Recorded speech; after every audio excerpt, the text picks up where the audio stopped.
Welcome to the Rise to Thrive podcast with Matt and Brooke, where we embrace what it means to be human and explore how to become the most expansive versions of ourselves through vitality, connection, and play.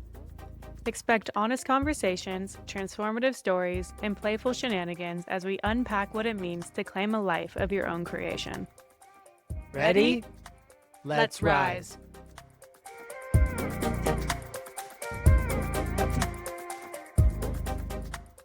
All right, everybody, welcome back to another episode of the Rise to Thrive podcast. We're your hosts, Matt. I'm Brooke. And today our guest is Jules Cassetti. She is a board-certified holistic nurse, death doula, and psychedelic integration specialist who helps people navigate grief, loss, and life's biggest transitions.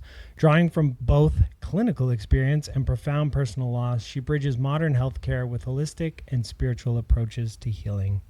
Jules Cassetti, welcome to the podcast. Thank you so much for having me. Excited to have you. We're just meeting for the first time. I know you guys met. We met where we met. Out in the desert of Sedona. Yep. Yeah. Back in, I think it was 2021. Was that right? I was like counting the day, the years that we've known each other now. Yeah, 2021 in Sedona. Yep. Out in the desert where we were coming together and camping and going to Fit for Service back when we were little babies. I think that we celebrated your 26th birthday. My 27th birthday. 27th yeah. What a great memory. Yeah. I was like, oh yeah, that put together. I'm like, we're in it together. We're in the same years around the sun about. So yeah. Well, Jules, you're an amazing human. You're so much more than the bio. The intro. Yeah. I imagine. But I'm excited to get into this. And I remember when we met, you, I think, just moved from New York. You were like super immersed in ICU nursing during the pandemic. Was that around that timeline? Yes, I'm so impressed by your memory. Yeah, at that time, I was kind of like, I felt like a refugee almost when I was coming to Austin, like seeking shelter, seeking just a new life and honestly my own personal healing because at that time I was working as an ICU nurse and I was already in a transition where I was pursuing holistic nurse coaching. And then when I had gotten to Austin, I landed a job at a ketamine clinic, which was really exciting. Amazing. Yeah. I'd love to hear like your journey. I mean, you've gone through it all, you've seen a lot, and I know you're moving into new earth nursing, and I was really loving how you wanted to bridge, what you saw on the Western, like kind of clinical side into the more holistic, spiritual, I guess you would say. And now you're probably in a whole new, thing that you're creating, evolution beyond that. And so if you want to give us like a little backstory of your own personal transformation to help people get to know you and what you've gone through and kind of what shaped you and into what you're doing now, that would be amazing. Yeah, for sure. Well, as a kid, I was always very much like a helper, an empath, very sensitive to others, and always had a calling to be a nurse. And simultaneously, I was definitely like a little hippie child in the woods, talking to trees, doing all that stuff, very artistic. And yeah, I became a nurse in 2016, always stayed the course. Simultaneously, though, I had a really deep interest in spirituality and psychology as well. So I remember as a teenager thinking if I didn't become a nurse, I was going to become a psychologist. And I wanted to be I wanted to be a scientist. I wanted to, at one point when I was a little kid, I wanted to have like a gift shop, which is just really fun, like an apothecary. So it's just funny, like these little foreshadowings I had as a kid. And so, yeah, I became a nurse when I was 21 in 2016. And even in nursing school, I remember saying in a class when our professors had asked us, I said I was going to be a holistic traveling nurse. So I always kind of had that like fairy spirit, but I knew that I was still going to go into the conventional system. I wanted conventional training. I wanted to be the real deal. And then, of course, you have your first little awakening when you get in the system and you realize like, oh, this is what I'm working for. It's more of a profit thing, more of a business thing. And, you know, when I look back at my bedside nursing career and all of the different situations that I've navigated, I really see it as part of that was almost like my real university for life, because you really sample the human condition in a hospital, especially like people like us who might be in these wellness circles. We may never interface with somebody unless maybe you see them on the streets, homeless, but you may never interface with somebody who's, you know, young and has like no teeth and a sick pancreas and potentially like an amputated limb. And they're, you know, like there's like a level of like sickness that you interface with. And I remember just always seeing this correlation with the psyche, especially when you did have enough spaciousness in your shift to talk with patients and really understand them. You know, sometimes they could be screaming at you, yelling at you, calling you terrible names, or not. Sometimes they could be sweethearts. But when you get to know people, oftentimes you start hearing about really profound traumas that they went through in their life, or you find out, you know, maybe they came in the hospital because they skipped a medication or they skipped dialysis, and you talk with them a little bit, they skip dialysis because they're depressed and miserable being on dialysis, you know, and or they're eating that terrible diet because they're stuffing down a trauma, literally. So you just really get to learn a lot, like kind of the spectrum of like humanity, life and death. And you learn a ton about yourself and your ability to regulate, be on a team, kind of put your needs to the side. And, you know, in healthcare, there can be this kind of ego thing that creeps up on you where we become addicted to being a rescuer, addicted to being needed. And it can become kind of noble and godly without us even realizing it. So, you know, of course, the burnt out kicked in, especially during my travel nursing days. I bounced around to like a few different cities. And then knowing that I wanted to eventually get into ketamine therapy work, I decided to become an ICU nurse because it gave me a specific launching pad, credentials-wise. And it just so happened to be COVID time. So that was my introduction to ICU nursing, was during COVID. Wow. So I got a really full experience there. And and alongside of that, in the background, I started to pursue holistic nurse coaching, not really knowing where it was going to take me, but just knowing it was going to give me kind of an opening to maybe working in like alternative medicine or maybe working for myself. And I remember not really knowing like what, like I would watch other nurse coaches like have these niches around weight loss and helping people stop smoking and kind of more like regenerative health, which I really, really love. But my soul always pulled me towards like palliative care, end of life, and like psychological matters. And I think I kind of judged myself for many, many years. So, you know, over time, like my journey with where I'm at today, with going down more of a like helping people with, you know, these major transition points, kind of life and death. It's been kind of this staircase experience where I started noticing the whispers of what I was naturally gravitating towards, like what parts of nursing did I really, really love, and just things in my own personal life. So I could probably share more, but I'll probably pause there to give you all an opportunity, because that's kind of just the cliff notes of it. Yeah. Perfect. Yeah, beautifully said. I mean, that's the first time I've heard the term nurse coaching. What does that look like? Is that a more formal credential or something that many nurses choose to pursue in that stream you were in, or is that more of a holistic, kind of out of that stream, mainstream kind of thing? It kind of falls somewhere in between. So nurse coaching has been an avenue for burnt out nurses to basically become entrepreneurs, start their own businesses, and utilize the authority that's already baked into the fact that they're nurses, but allowing themselves to exist in a coaching realm, which gives them a lot more freedom to help people in a less regulated way.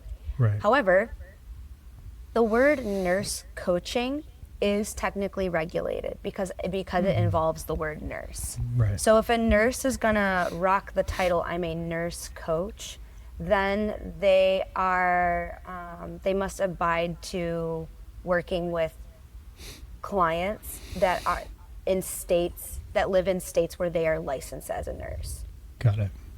Does that make sense? Versus Yeah. if I just want to be like, I'm a coach, that gives me freedom because I'm not leaning so heavily into my nursing role. So actually, it's kind of, this conversation's interesting because we've talked so much about my identity as a nurse, and I see it as, again, part of like my life's university, but I really refer to it more biographically. And I know that people tend to build rapport with me very easily because I'm a nurse. But actually in the last 5 or so years, I've actually been finding more freedom in just being Jules. Yeah. I mean, I'm a recovering engineer. I practiced for 5 years in engineering, and man, so much of my identity was wrapped up in that title, and just the climbing of the corporate ladder and like wanting that next title, that project manager title. And so I can imagine, even slowly transitioning out of the nursing, into other pursuits and just being a good human being in this world and being supportive in the non-formal ways. We were talking about that the other day. Instead of asking people, what do they do for work? It's like, well, what do you do to bring joy to the world? Or like, what do you do to play? Right. These kinds of things, and how much our identity, we've got to shed this identity of what we do being who we are. So it sounds like that's kind of what you're talking about with where you're at in your journey now. Is that the case? Totally. I mean, I was in a multi-year identity crisis. I feel, I feel now on the other side of it, but I've seen so many nurses go through this. So what you're speaking to is incredibly relatable, and I think that applies to any profession, any licensed profession, but specifically professions in like public safety, kind of these like, essential worker type things, quote unquote, or healthcare hero, because it's really more than a job. It's like a whole life path. It's a whole vocation. Right. And it's the type of thing where it at times comes home with you. Like work is not left at work. When you are in some sort of ethical dilemma or like morally distressing experience, like handling somebody's life. And so that's kind of what I was speaking to, like that ego complex that I'll probably be working through for a very long time. So hopefully this is helpful to any other nurses who are, feeling like they're looking into that abyss and making that leap, that like, who am I? Because we live in such a authority obsessed, brand obsessed society. But really, if you like you were saying, if you help people well enough, and you're centered in your soul enough, then it can just be a really cool biographical edge. But it's definitely not the end all be all. Right.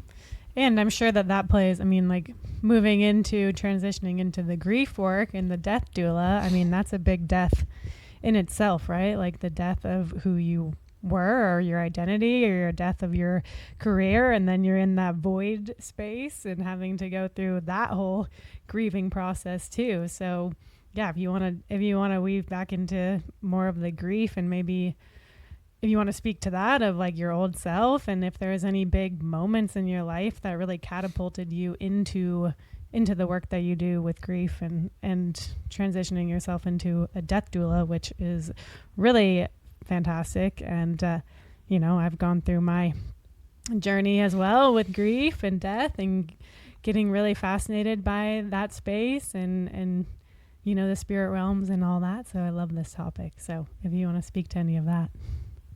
Oh, totally. Oh man, where to begin? Well, yeah, I really came to this work when I essentially stopped lying to myself and trying to be cool and trying to be like everybody else, like kind of like coming home to my own design. And it was really a matter of zooming out, taking inventory, and then just really seeing the through line.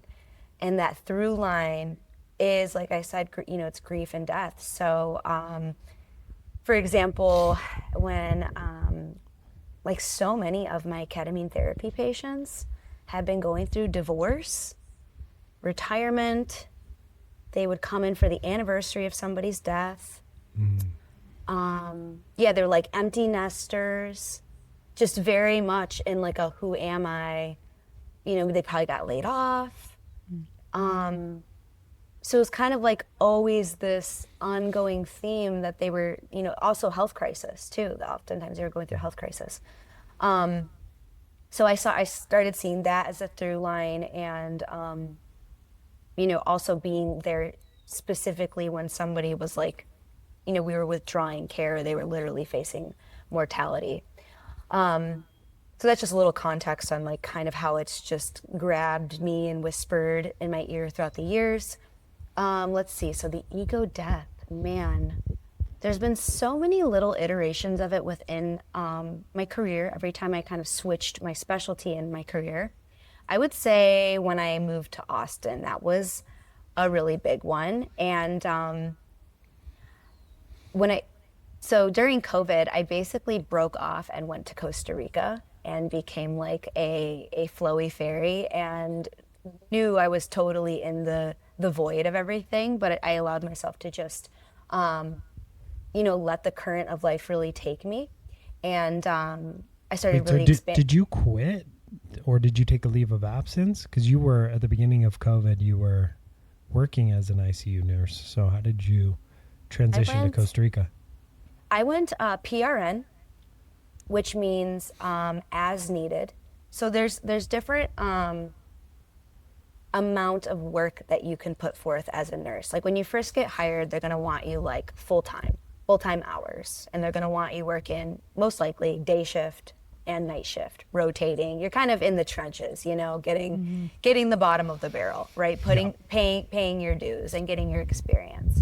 Then once you get more experience, or maybe just like you're more financially settled, you can drop down to part-time, where you're like, I'm only working 20 hours. And then my favorite setup was working PRN. So when I do work as a nurse these days, still, I'm like, okay, I just want to kind of dip my toes in, continue to get some experiences and contribute to the world under this role that I prefer to work PRN, which just means as needed. Basically, you have an agreement with the hospital where they're like, hey, we just need you at least to work like 1 shift a month or 2 shifts a month. It depends on the facility. So during COVID, I was basically like, this is unsustainable. I'm a little hippie girl, and this is asking me to just continuously abuse my body and my mind. And I was just tired. I was just getting so tired of taking my care of these patients and working my ass off. It was just completely unsustainable. So I was like, well, I'm gonna go to Costa Rica, and I'm gonna go volunteer in a Costa Rican nursing home. And I'm gonna go for 6 weeks, because I don't know if this will be the last time I'll be able to leave the country. So during COVID, everything was like very existential, right? Like, right. Definitely. I was like, okay, I don't know, will I get stuck in Costa Rica and not be able to come back? I was worried at the opposite because I went to Costa Rica in October of 2020, and I was worried they were going to shut things down for me to leave and get to Costa Rica. I was like, I am not getting stuck in this, in Canada for another winter, and a lockdown. I'm like, yeah. So I feel you on that. I had a friend who is Canadian that I met down in Costa Rica, and he was in a similar pickle with his passport and literally not sure not sure if he could leave, not sure if he could come back. So that just reminds me of him. So I went to Costa Rica, and kind of like one iteration of the death was like, I just worked so hard to be an ICU nurse, cultivate all these skills, and I just was like, YOLO. I completely YOLO'd, and I went to Costa Rica. And I was able to really expand my circle. So that was kind of a more beautiful, expansive death. And then when I came back to New York, it became really clear that I wasn't, when I came back to the ICU, I was like, yeah, this isn't it for me. So I decided to move to Austin, and that's where I actually had quit my ICU job, and I had landed my job at my first ketamine clinic job. And then going through my move was definitely like a huge adjustment, like totally new friend group, just total clean slate reinvention. And then unfortunately, my biggest death, my biggest initiation happened when my mom unexpectedly passed away a few months after I had moved. And so that was with her death was my own death as well. And that launched me onto like a pretty deep healing journey. It brought me to Peru multiple times. It brought me to Mexico. It brought me to Italy, where I just had like a total ancestral soul pilgrimage to kind of like just dialogue with my mom and like really hardcore mourn, and also visit some cousins that live in Italy.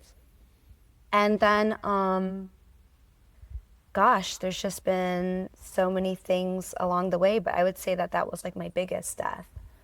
And then, I guess I'll just finish off with saying that I think it's really important to acknowledge our story, but not get totally hung up on it, like overly identify with it.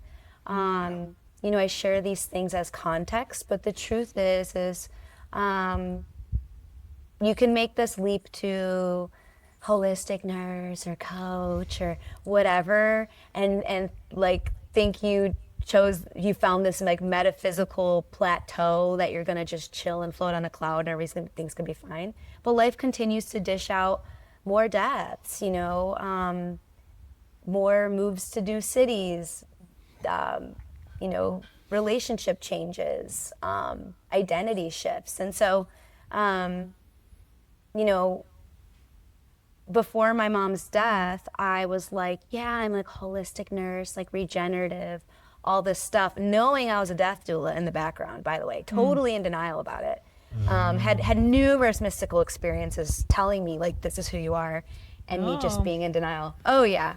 But me trying to kind of keep up with the Joneses and keep up with like the holistic coach scene in Austin. And I had to go through, so yeah, died, became holistic nurse, cool girl, and then being like, oh, death of cool girl, she's fake, she doesn't exist. So the through line really became like, oh yeah, the reason why so many things are corrupt in healthcare to begin with is because we're constantly fighting death. We're constantly like making things like more artificial and more like it's that profit driven, like fighting things or doing procedures to people who probably should just people who are trying to die. Like there's often like holding on. Holding on because we can't have like the conversation with the family in a mature, like a spiritually mature way. And so it took some time to really integrate all this of like, oh, I know that part of the sickness of society is our aversion towards grief and death. And if that's my belief, then I have to go through my own curriculum around it and also learn how to let go. Yeah. That's big.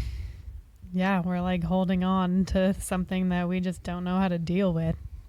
Right? It's like that's the shadow of the collective, I feel like, is the unprocessed grief that everyone is carrying.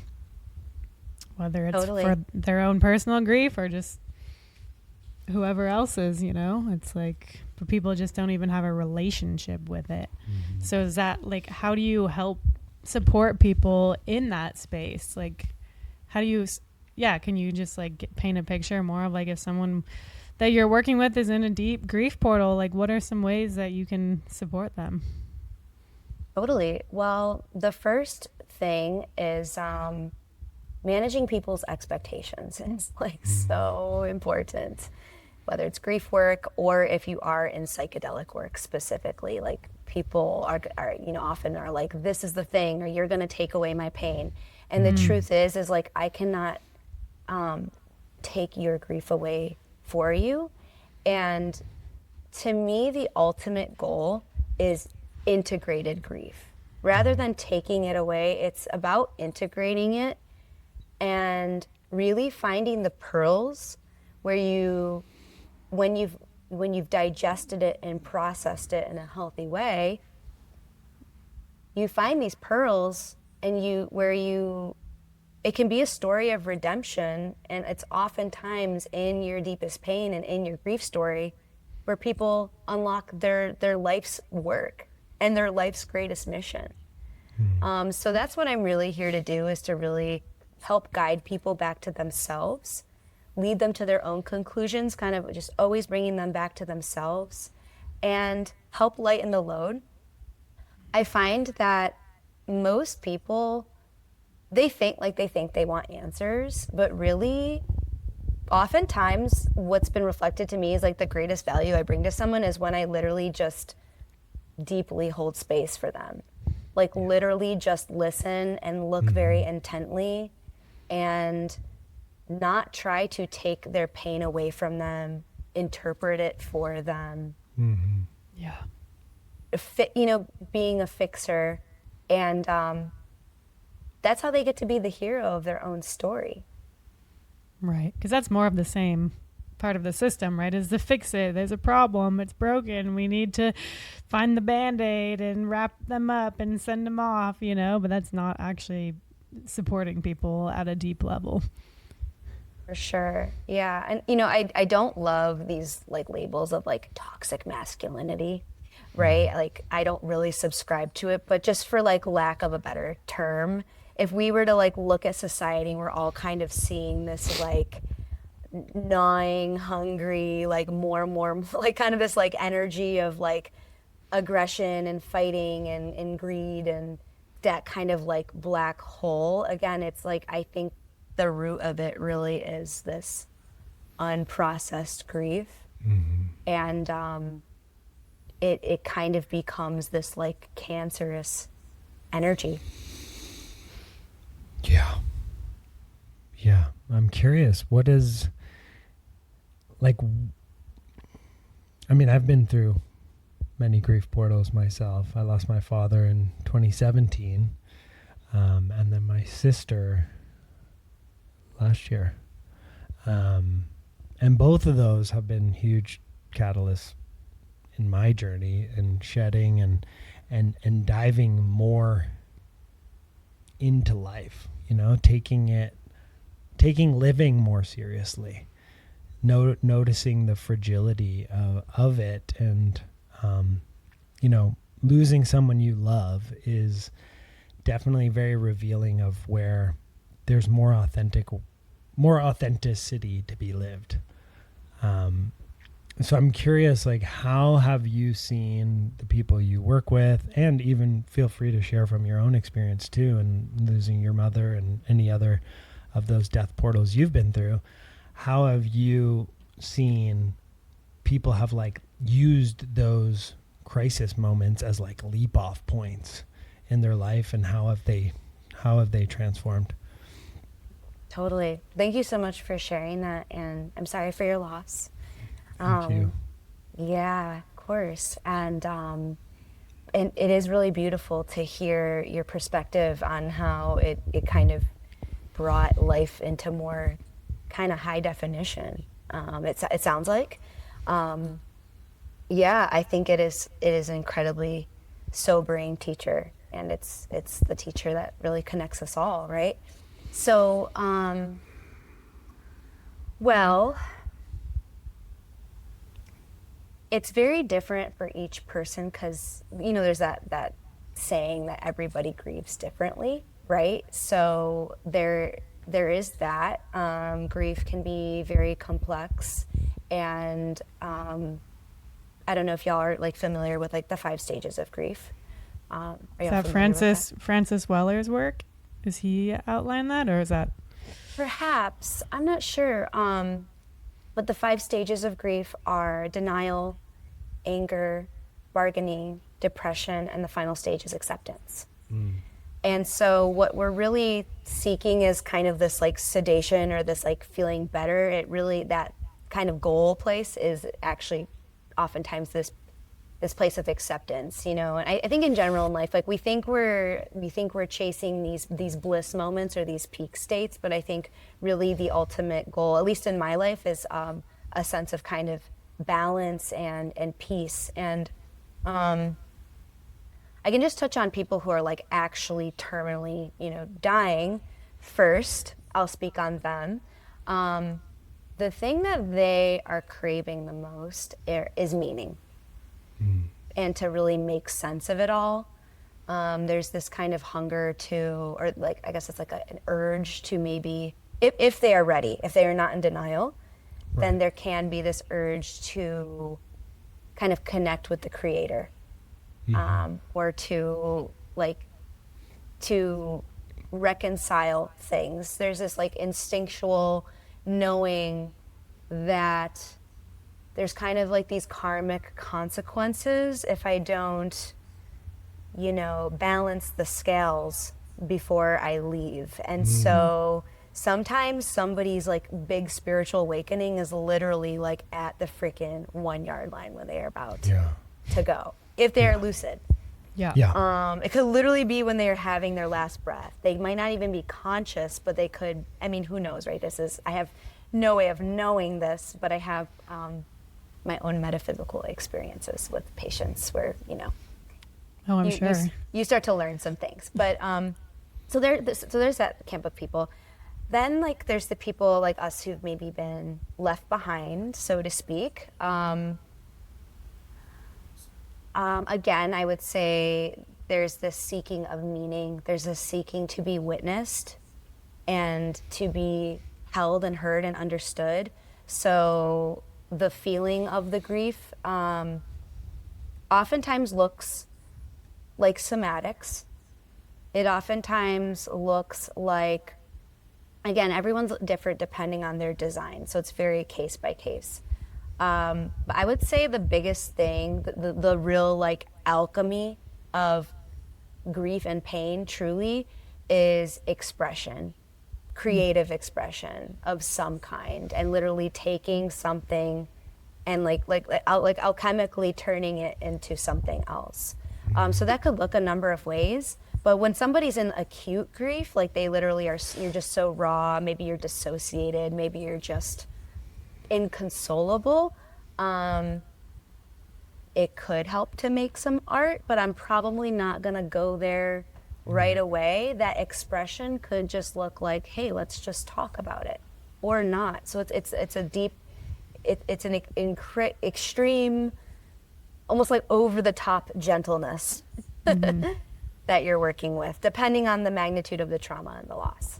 And then you can kind of inch your way into more of the feeling territory and really more of the like psychological, let's unpack this. And then I would say the true integration happens when you start really taking the raw materials and start doing something with it and like making something with it. So yeah, there's this meme that says like the opposite of depression is expression, right? and just the last thing to with those 5 stages of grief, it's so not linear, and it can be so freaking chaotic, where like you think you arrived at acceptance, and then literally the randomest thing triggers a memory and it like wafts over, and you could be back in the sadness or whatever it is. So it's when it comes to people managing people's expectations, it's good for them to know, hey, like, this is going to be a non-linear process. These stages, you could bounce around them for a time, but over time you can, as long as you're really showing up for the digestion and processing of the grief, you know, ideally it will fade over time, and you get to, at some point, see it as a scar, and you can see that scar is ugly and judge it, or you can look at it as this badge of like, damn, that's what I moved through, you know? Yeah, celebrating yourself as like the hero of your own journey and making it through that. And and the medicine that you bring back from that, right? Like being able to, I mean, just in my experience, being able to sit with others who are going through grief and witness others who are going through hardship, like that has been fortified through going through those portals myself. So there's always a gift that comes with that as well. Yeah, what would you say your gift was, or what was your form of expression that got metamorphosized from your portal? It's kind of evolved over the years, I would say. So when my mom first passed away, so her passing was pretty sudden and traumatic. And I was making a painting for her, actually, because she was really sad. And so when she died, I didn't really know what to do with myself. I was very dissociated. And so I turned to this painting that I was making for her. And it was kind of like a moving meditation that just allowed my attention to go somewhere. Because it almost feels like, and no judgment, but for me, it almost felt like sacrilege. Like, what am I going to do? Like, watch Netflix? Or like, you could like watch it and literally just be blankly staring at it, you know, and like not even really taking anything in. Like everything just feels very superficial, kind of in that very raw window. Definitely. So for me, it was painting and drawing. And then I was already really into like movement and flow-based practices. So movement and flow really helped me for the anxiety specifically, not so much the depression, because depression, like, you may not be inspired to really move. So I feel like there's almost like a modality for each maybe flavor of emotion. So anxiety was like movement and dance was really great. I would say for really deep sadness and sorrow is where, and this is a channel I'm still cultivating, but that's where like my throat started to open up, and I started to have more like spoken word poems come through, or singing. And singing is really interesting because you're essentially like reverberating your vagus nerve. So you're like sending signals of healing into your own body to kind of like self-soothe. So I would say those are my main ones. Yeah, the power of the voice. I mean, that's something that we've been doing, you know, movement, dance, and song is what our ancestors have done forever, and coming together in ceremonies to celebrate life and death. I mean, that's always been part of our humanness. So it makes sense that movement and using the power of your voice is able to move that energy, you know. And how was like, did you have people there for you? I mean, I know going through the grief portal alone, I'm sure, is a whole different experience than having community, people by your side. And how was your support team? Great question. Yeah, that's a great question. I was very blessed to have amazing support. So it was this very ironic situation where, even though I was experiencing like such like one polarity of like such this like existential, you know, I don't really refer to it as loss, but like because I choose not to see it that way, but you know, like societally, like a loss, right? Yeah. And so that was like one crazy polarity, but then it's like life like very much overcompensated with like all of these blessings and like team of support to just really hold me. So for example, I don't know if you can see this teal blanket on my bed. It's so fuzzy and wonderful. When I was in Peru in ceremony, like a friend of mine, I came back to the States and she's like, I have a gift for you. And she like revealed it to me. It was like beautiful letter. I mean, like people had like letters on my bed and roses and sweet things. And her mom, that's a prayer blanket. So her mom was literally praying for me with every single stitch while I was in ceremony, processing everything that was so fresh. And I was just like, oh my God, like I feel so incredibly loved. Yeah. Yeah, it really shows you like who is there for you when you go through those moments. You know, when I was catapulted in 2023, I lost a dear soul sister of mine.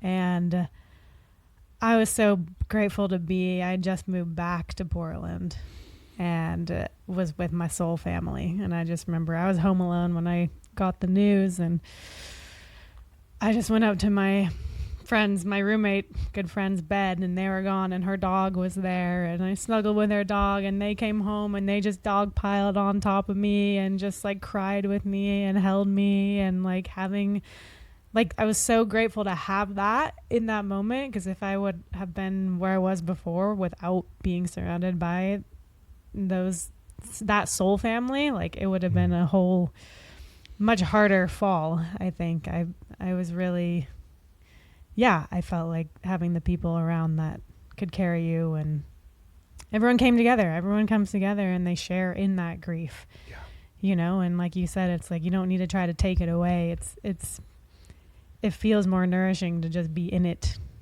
together, you know? Totally. So. That's so the key to everything. And I think when people navigate like a really significant grief experience by themselves and they like literally have nobody, it's really easy to have these like really, really sticky and dark stories start to form or around, like, that become like, you know, you take them as like reflections of who you are, or, you know, your feelings about God and life itself, and that's where it can really turn into bitterness, and that's where people can really become senile. And I've seen that as well in my own family members, like people have not really processed my mom, and didn't really, you know, have the support that I wish that they had, and they went down a much different path than I did.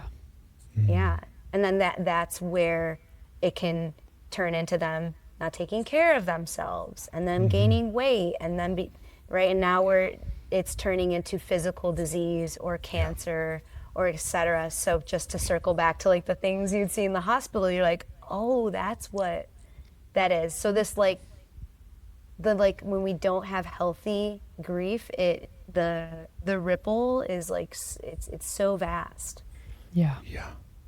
People don't think about that piece of it. Because no one really knows, right? In the world, in the Western world, we just think something happens to us, that we're not the ones creating it.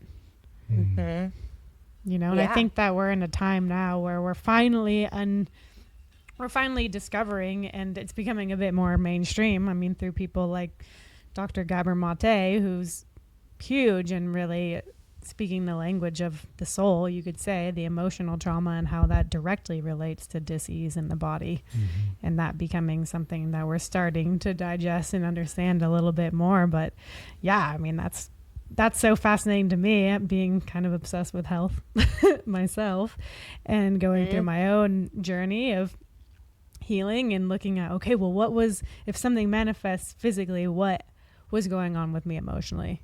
and there's languages for that. There's something called Germanic New Medicine too that kind of gives language to what's going on in the body. So I think it's an important conversation. I know we talk about it a lot, but for people to start to think about on a new level to better understand themselves and to get curious around that and to creating more peace, right? We'll create more peace in our body, in our mind, in our hearts.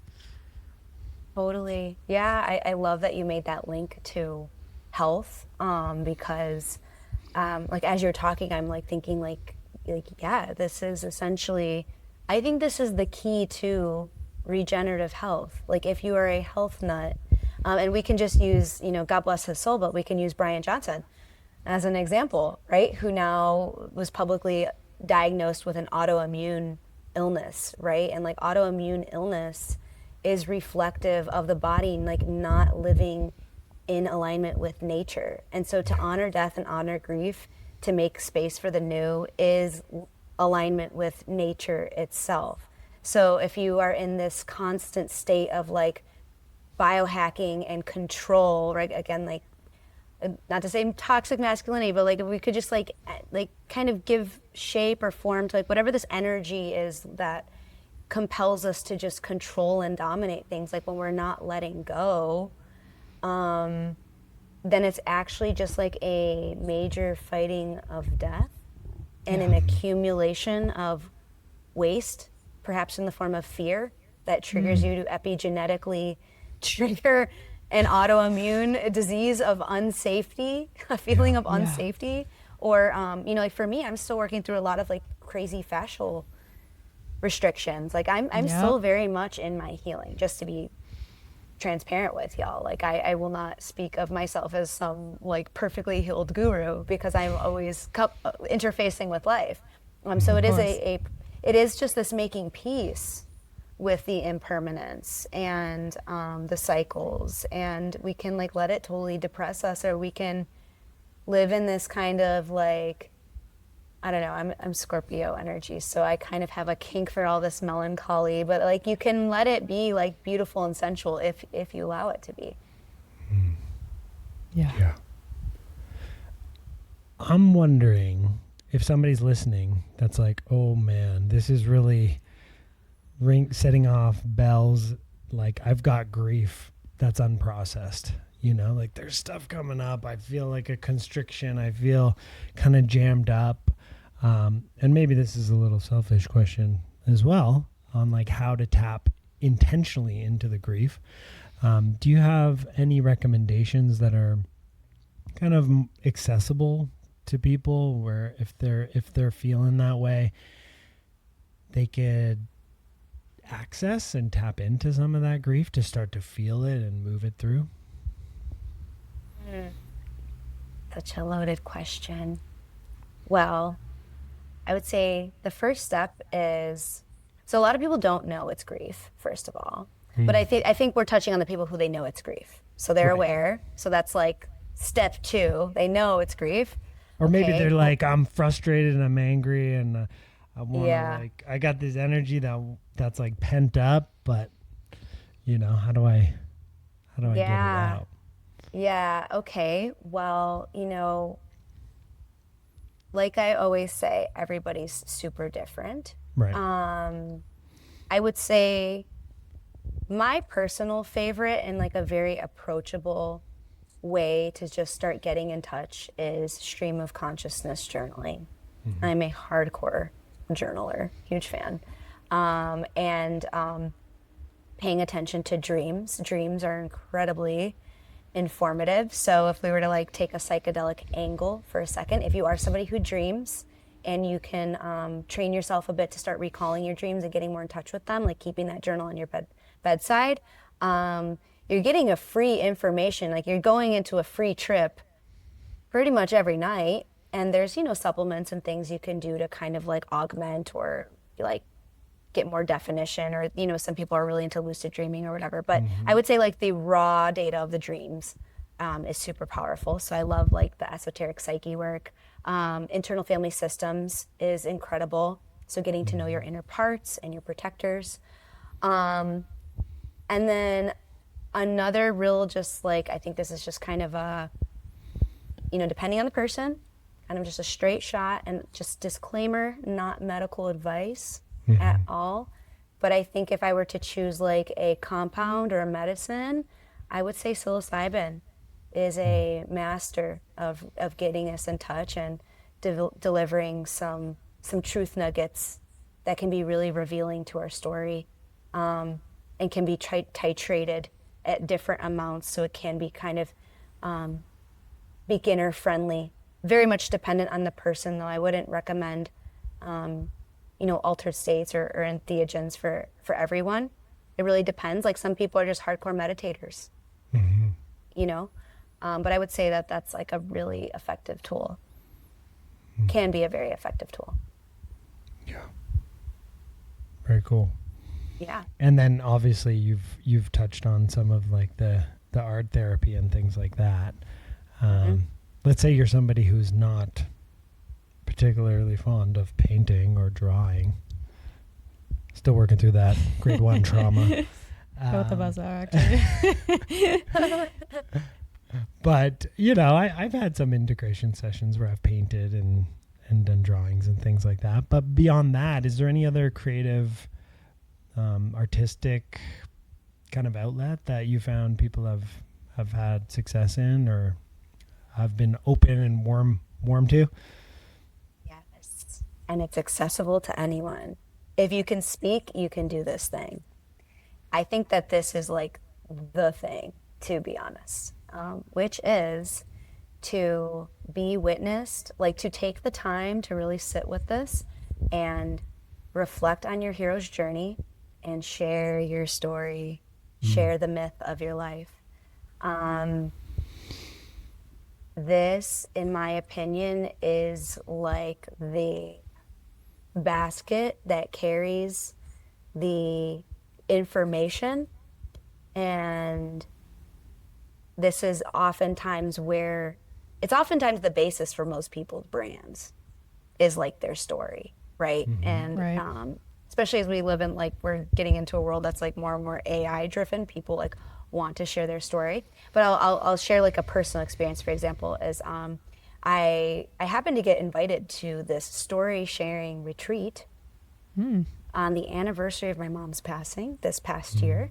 It's called Re-Self. It's in Colorado, and it is a experience where I was literally invited into a weekend long experience with strangers where we sat around the mythological campfire, and we set a timer, and I got to share my story twice.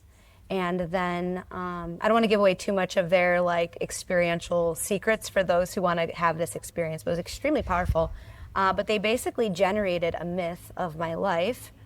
And at this point, I was still like having this tension of like, oh, I know I'm a death doula, but like it's so morbid, no one's gonna get it, like blah, blah, blah, right? Like, again, still thinking I need to be like so sparkly and so high vibe and all this stuff. And literally my myth is called like the threshold, like she who walks the threshold of worlds or something. And they printed it on like a mythological like scroll and like old English writing, and it like has like my like life story like written out, like I'm the hero of this epic story. And it's like it got like these like gold decals and cool things, and they put a butterfly logo on it, which the butterfly is like it's kind of my totem that I guess like life always speaks to me when I'm on, like it's like my death doula totem, I guess. That always speaks to me. And so that was like a really cool synchronistic thing. But anyways, this is something that we can always do, right? Like that, what you're talking about, Brooke, like, dancing around the fire, singing songs, like sharing myths and stories around the fire. Like this is literally what we've been doing ancestrally since the beginning of time. And so this is somebody that, like, if somebody's terminally ill and they are, again, have enough energy and are lucid enough, I would highly encourage them to like share their story or record them speaking their story. And then you can do something with that story. You can make art out of that story. You can make a song that memorializes them, and that memorial, that story is like a vibration that reverberates out. It's something that they leave behind, and it's like what literally makes you like immortal and eternal. So this also applies to somebody who's deeply grieving. Again, in the acute grief, when things are so raw, like you just need to be very much nurtured. But once you're ready, and you start to maybe like get some scraps of like what are like the main milestones, maybe through your journaling or whatever, your dream work, you can start to piece together this really epic story. And what was so profound about that retreat was the way that we did it in noble silence. So like I would share my story, and literally strangers, like I just like vomit out my whole life story, and literally like I'm just being witnessed. No one's like responding. No one's implanting their meaning. No one, no, thank you for sharing. Like no like spiritual yoga voice, like nothing. Literally just no reflections, just like intently, like eye contact, like nodding, and just like a telepathic thank you. And I just was like witnessed in it. It was like had this mic drop, like holy shit, I just fucking told my story like that. And then I got to do that for other people, and we all kind of had that, like you have this like vulnerability hangover, but it's like once you process the vulnerability hangover, you're like, okay, I'm out, I'm safe. No one got hurt, and I was just deeply seen, and just got to see myself. So that's a masterpiece of art, and you don't need any artistic skills. If you can speak, you can share your story. Wow.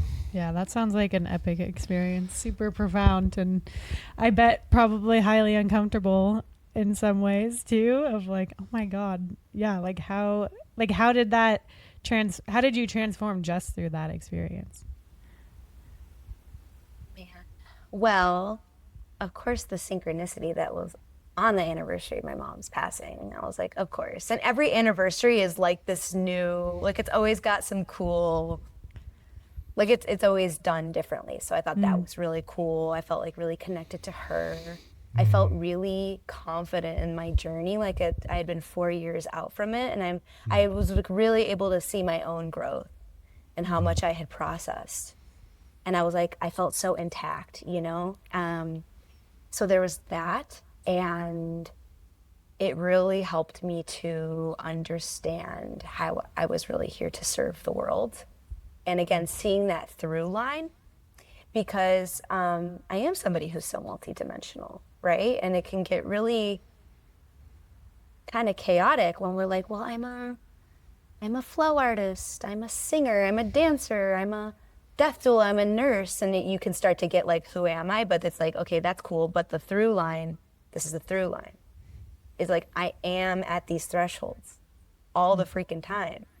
And whether I want to be or not, this is kind of my design, but also low-key, high-key, this is the kink and urge of my soul.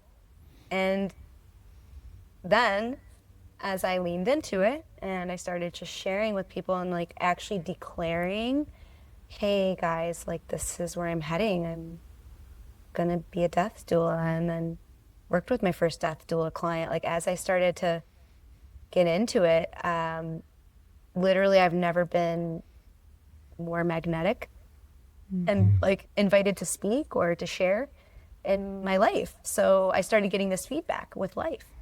Like, oh, you shared your story. This is the blueprint. It's the template of who you are. And then if you just keep following it, then life will get back to you because you're in that alignment and flow. That feels good. When you get those confirmations and that recognition from the universe being like, you're on your path, my child. Totally. It takes this trial and error though. Like you will fall on your face a lot to get to that. And like I said, you know, I'm in the journey. Yeah. Right. Oh yeah. Course. It never ends. Always. Yeah. Totally. It's just about the like relaxation of it. Oh, I get to just be like I am a child in an adult body. Right. That can just be on the journey. And then when I die, I think, not that y'all asked, but I'll just share, like, I think that our life, and particularly like when we're like at that like deathbed moment, like what we're doing is like we're returning to innocence. Mm-hmm. And so ultimately, like when you have that moment of like, wow, you kind of returned back to that child state, that purity of like who I always was. Yeah. Yeah, I mean, I was reflecting on that moment the other day, actually. I don't know why or what we were talking about, or if I was just in quiet contemplation on my own, is like how that's going to feel. Like visualizing the moment of like my death, you know, who's going to be there and how that's going to feel. Is it going to feel scary? You know, I was both present for the moment my father transitioned and got to witness and be there with him in that moment, and then again with my grandmother. And yeah, it's a profound experience to be a part of it. And yeah, I was just visualizing my own moment of transition, and I'm like, I wonder what that feels like. Is it gonna feel warm and fuzzy, and like, am I gonna be so surrendered because I feel so safe, or am I gonna be, you know, scared and frightened of what's the unknown that I'm stepping into? And I imagine, and maybe you've witnessed this through talking it out with people who are on that threshold, is like, is it a process of reconciling that, of like, oh, the resistance, the fear, the unknown, oh shit, I don't know, I'm not ready to go, like that whole grief 5 steps that you described, going through that until acceptance hits. And then there's a deep surrender and knowing that like, I'm going to be caught in such cushiness beyond this threshold. Yeah. Well, yeah, for sure. I mean, there's definitely that teeter-tottering and that resistance, and you know, that's the negotiation, the bargaining, like bargaining with, you know, like that's that, you know, needing answers and needing to understand and trying to buy time. But I do believe it's all, you know, it all is perfect in its own way in the end, just like a snowflake. You know, if we allow ourselves to see it that way. And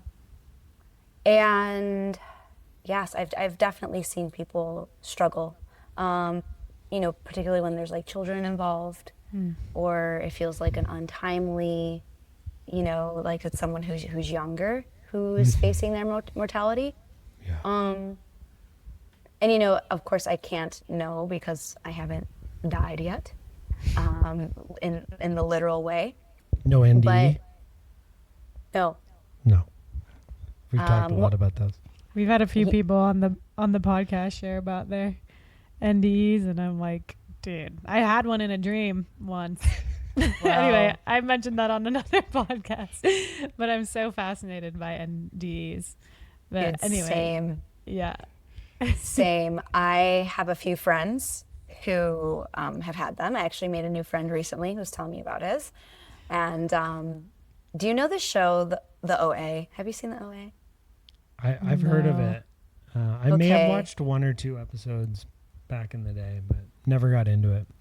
It's a very rabbit hole-y show that, like, it's very complex, but it's about NDEs, and essentially like NDEs like open up these like portals into different like timelines of reality, and it gets pretty, it's very trippy, total rabbit hole. And I remember it affected me in a really wild way, like watching this show. But anyways, yes, totally have that fascination with them.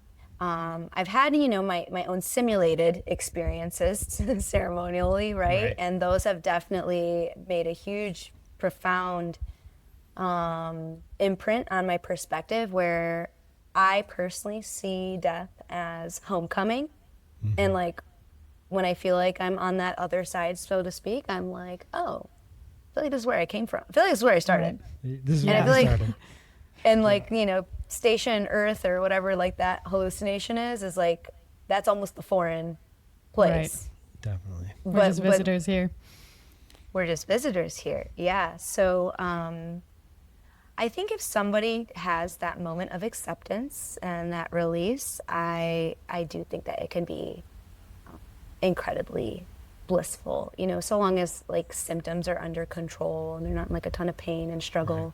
I think what allows people to really peacefully let go truly is that whatever business or karma, if it was, you know, if their affairs were sorted, you know, energetically, or maybe it was their money, their estate, whatever it was, but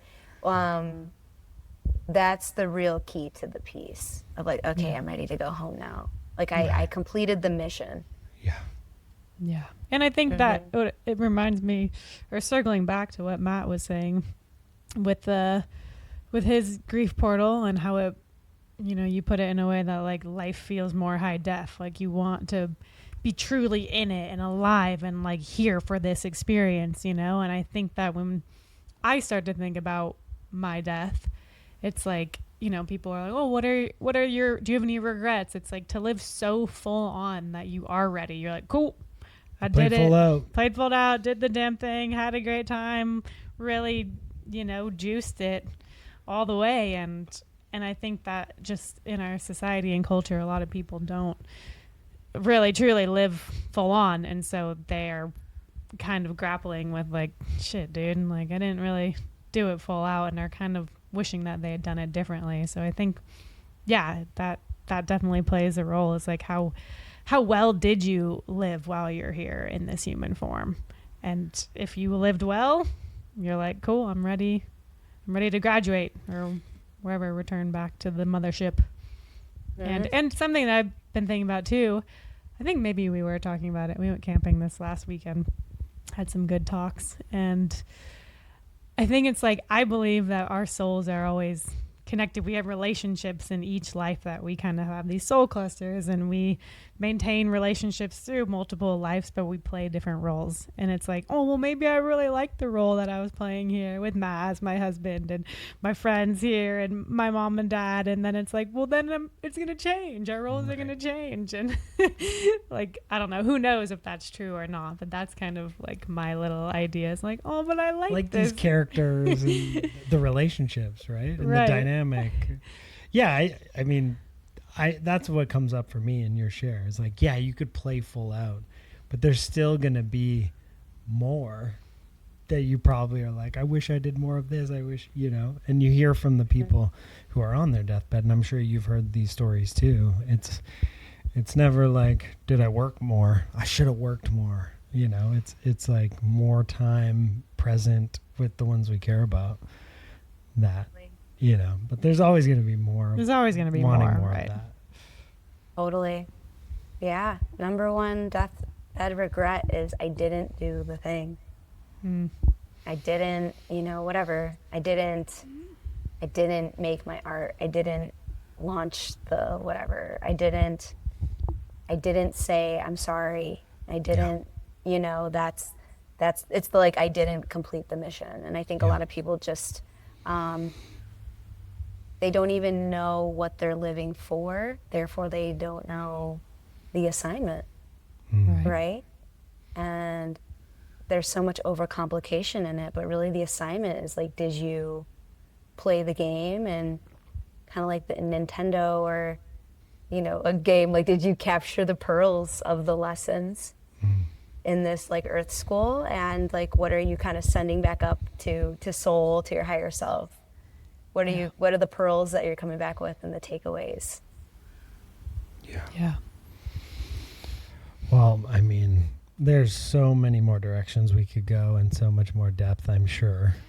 And, you know, I'm sure that we don't want to turn this into a 6-hour podcast. Maybe we do. Maybe we do. However, and respectfully honoring everyone's time here. And stay tuned for more. Stay tuned for more. I'm curious, you know, on this thread of grief and death and everything, like what does living a thriving life mean to you? And like, what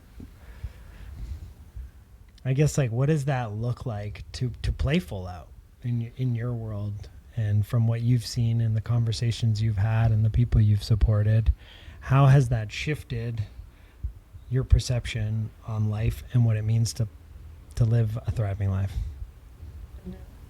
The number one things that come to mind are no shame, ridding yourself of shame, because shame is the lowest vibrational frequency that we can feel, and it drives us to do most of the most heinous things on earth, whether we realize it or not. So scrubbing yourself of shame, I think, is like really where you find authenticity. And then to counterbalance that, it's being of service, you know, serving the all. So, because we can be totally shameless, but we can also be very self-absorbed. So I think it's that balance, you know, being the humble confidence, right? Or the humble warrior. Like, did I, you know, the sacred and the profane, like, did I strike that balance? That's why I really feel like the key, or like what we're really striving for in life, is more of the sense of like contentment and peace and balance. But yeah, for me, playing all out, like, I can just speak in my own life, it's kind of like me becoming more outrageous, honestly. So that's where I get to not be in such a like morbid state, or have like a, you know, morbid business. Like, if you were to look at my Instagram, it's a lot of me making art and messing around and being a child. Yeah. Just having fun and being playful. So yeah, but I would say those keys, if I really distill it down, it's like alchemize the shame. Do whatever you need to do. Go to therapy, purge, detox, you name, you know, shadow work, whatever it is, whatever your vibe and your flow is. And then, you know, finding whatever your purpose is, and being of service. And so if you're struggling again to like, well, how do I be of service, or I'm gonna get replaced with AI or whatever, it's like your unique sauce is in the story. So if you can get in touch with your hero's journey, you're bound to help somebody. Like, there's gotta be another, because you know, essentially I think we're here to like assist our past version of ourselves. Yeah. If you really can't think of anything, it more than likely is you're going back in time and assisting your past self, kind of like what I imagine our higher self is doing. It's like reaching back to assist the former human version. So you're kind of get to like be that now and be like, what did Matt or Brooke 5 years ago, or how many years ago need, and that can always evolve with you too. Yeah. So we don't have to like lock ourselves in, and not everything's the end all be all, which is so free. Yep. We get that. Yeah, We that's an also- important piece. Yeah. It's like the moment I was saying that the other day, I'm like, the moment I have it like all figured out, I'm like the most equipped to help somebody who was, you know, a few steps behind me, but I'm already like over that thing, and I'm like on to the totally. next threshold, right? Like, Totally. It's Totally. like, Because it gets boring. You're like, okay, Totally. like, what else can... in the world of coaching, that's like not a good business model. Totally, I get it. Yeah, it's like, again, you just like embrace the insanity of it. Yep. The insanity, the uncertainty, adventure. the not knowing. Like, The yeah, AI is adventure. coming. No one knows what the hell is going to happen. We can't predict what tomorrow's going to look like, right? So, yeah, we just got to dance in the mystery of it and keep on doing what lights us up, right? And pray that it's all, that we going to be caught, because we've been caught all the way up until this point. Right. So, it's like Right. remembering that. Yeah. Totally. Cool, Jules. Well, if people want to work with you, get in touch with you, what offerings do you have right now? If people want to work with you, let people know where they can plug into more of your world.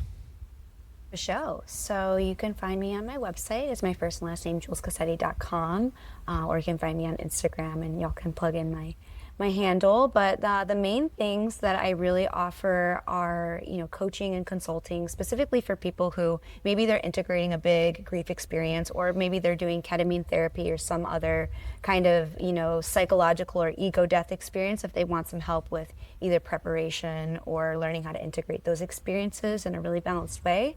Then I'm available for that. And then with the consulting side of things, it's really for me to just be available as a resource for more of like the professionals who might be like essentially like other nurses, other doctors, like people who are like, they're, you know, that's one iteration of death. They can totally work with me if they want to know more about my blueprint and my journey, and you know, how to make that leap into like a more holistic and authentic career. And then, of course, there is the in-person death doula experiences. And, if families also can become coaching clients with me as well, because they're integrating that experience. So really anyone who's traversing, again, a big threshold can work with me, and just find me at my website. Sweet. Beautiful. And watch your dope videos of you. What is it? Are you into tutting? Tutting? Yeah. Tutting, yeah. Yeah. Jules is also a little flow fairy, and we came together and we're flowing with our hoops when we first met. And yeah, it was fun watching you in your performance as well, doing some festivals with your little fireball hoop. And I was just like, yeah, get it, because it feels so good, and you are amazing at it and beautiful to watch. Thank you so much. Yes, that can always be included in working with me. Like if someone's interested, they're like, hey, I just really feel like there's this creative urge that wants to be unlocked, and or whatever, you just want to learn to flow, and you really feel like that's the thing that'll unlock the grief and let it move. That's totally an option. So I'm available for that as well. Yay. Well, thank you for your service and for sharing your time with us, and so good to see you. And yeah, we'll have to catch up on a personal level as well. Yeah, for sure. Thank you so much for having me. Yeah. Great to get to know you, Jules. Thanks for being here. Yeah, All likewise. right. And to everybody out there watching, thanks for being here too. We love you. We love you, and we'll see you in the next one. Peace. Sweet.